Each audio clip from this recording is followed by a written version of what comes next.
C'est sur les pavés humides de la place d'Armes de Vitry-le-François que les 103 participants au rallye Monte-Carlo historique sont venus faire tamponner leur carnet de route comme preuve du passage à ce point d'étape obligatoire.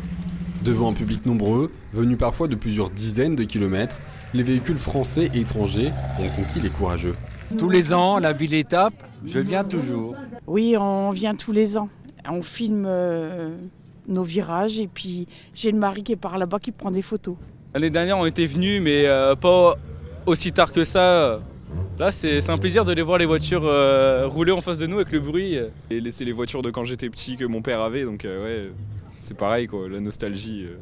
C'est formidable parce que c'est un musée qui défile devant nous, quoi. Et puis il y a tellement de bénévoles autour de tout ça, puis de passion.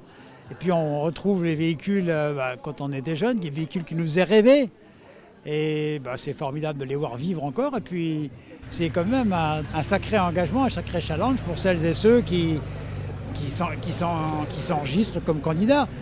Parmi les concurrents, diverses nationalités, dont certains anglais, allemands ou encore russes, mais un équipage a fait la différence, le 211, soit un équipage composé de 2 Marnais, dont un Vitriat, Norbert Armanetti et Vincent Demey, accueillis comme il se doit par la population. C'est un bon moment parce que y a pas mal de monde qui nous attendait visiblement, donc c'est super sympa. Pour l'instant, ça va, on se familiarise avec les instruments et ça se passe pas trop mal. Aussitôt arrivé que déjà reparti, l'équipage a repris la route à bord de leur Alfa Romeo de 1978 pour rejoindre l'Aube, lieu de la prochaine étape. À Vitry, c'est la 16e fois que le rallye de Monte-Carlo, au départ de Reims, franchit la Cité Rose lors d'une étape.